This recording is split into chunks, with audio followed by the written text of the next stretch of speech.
"You're gonna want your mom to come down." Those are the words that told me that I had cancer. My doctor, my primary care physician, who had lost his wife to breast cancer the previous year, saw that I'd had a biopsy. And he called me and he said, "If I get the pathology results before you go in for your follow-up appointment, do you want me to call you and tell you?" And I said, "Yes, please." And he said, "Are you sure?" And I said, "My mom has to drive down from Traverse City to Lansing. She wants to come down and be there if it's something. And I don't want her to come down if it's nothing." So on the day after Memorial Day, 2 years ago, almost exactly, he called me in the morning and he said, "You're gonna want your mom to come down. Because what I'm looking at, it's not good." So the journey started, and my mom came down, we found out what we needed to do, I had surgery. And when you find out you have cancer, you do feel alone. I mean, you're the only one who's going through your particular journey. No one else's cancer journey is exactly like yours is going to be or has been, but you're not alone. And I've never been alone from that day until now. And now my whole family's here. I'm not alone. Thanks. Oh, I had my notes in my hand over here. One of the first people I called that day was my boss, Mark, who was also going through cancer treatments at that time. And we decided we were going to be cancer buddies, so we kind of were supporting each other through it all. And I'd call him when I knew I was going to have some drug, you know, how did it affect you, and that kind of thing. It's good to have those people in our lives who are going through it too. When I had surgery, my family was there. My mom, my dad, my sister, my stepmom, they all were there during the surgeries and afterwards. After my first surgery, though, they called me in and they said, "It's more aggressive than we thought. We think we need to do a mastectomy tomorrow." So we did right away, just a whirlwind going in and having a mastectomy, which was very emotional and very painful. After that, I went to my sister's house, and that night, I'll never forget this, she set an alarm every 4 hours to come in and give me my pain medicine because I couldn't move. And I stayed with her and her husband and her then 4-year-old little boy, who was very good about not touching my surgery because he didn't want to hurt me.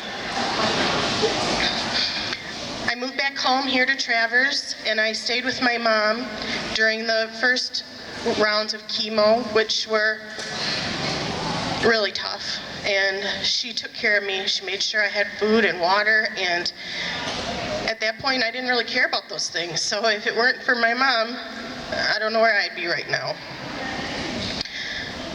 I went through 4 rounds of chemo, and we were done, and I moved out and got a place of my own. You know, at the ripe old age of 39, I was finally on my own. And then, not quite a year later, my cancer came back. So I had to start radiation and more surgeries, about 3 that time. I'll never forget, in the middle of December, during Tropical Storm Draco, it was so big they gave it a name, my dad and I drove from Traverse City to Rochester, Minnesota, so that I could go to the Mayo Clinic and talk to them about my treatment plans. They helped us come up with a good plan, and we came back. I started chemo again on Christmas Eve. Just finished May 15th. In the meantime, my family also went and did a Komen race down in Toledo, and I went down there. We all walked together, and it was just tons of my family. It was just a big gathering. It was fun. Once again, you know, I was down there. It was emotional, but I was not alone. During the whole time, my neighbors made me soup and brought me soup. My Uncle Mike and Aunt Maggie brought me frozen meals that I could keep in my freezer, and I could just bring them out and heat them up whenever I wanted. My friend Krista brought me pizza, and we had pizza together.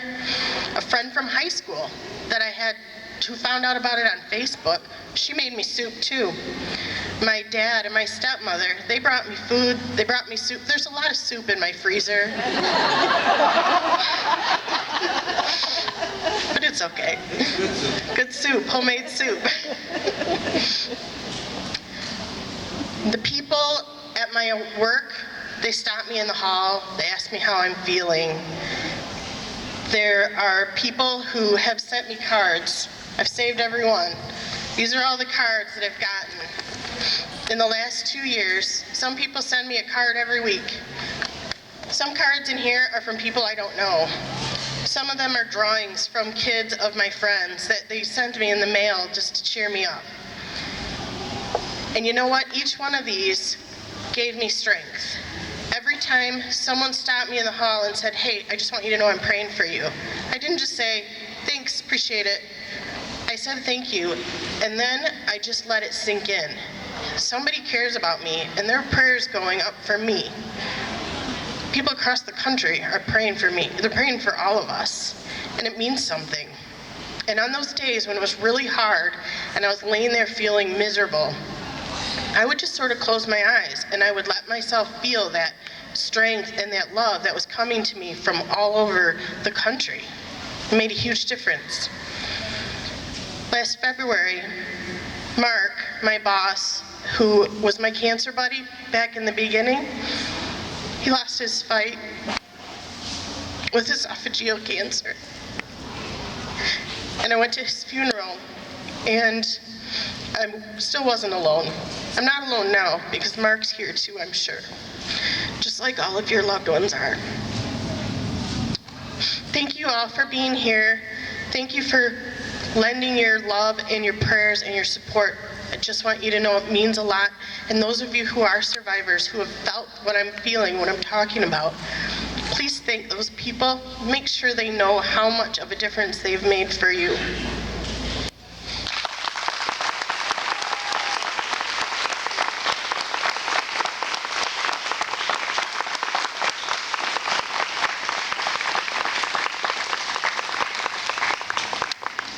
Thanks, Heather. I had never met Heather until today, but Heather is my friend. Thanks for sharing with us. I'm going to invite Pat to come to this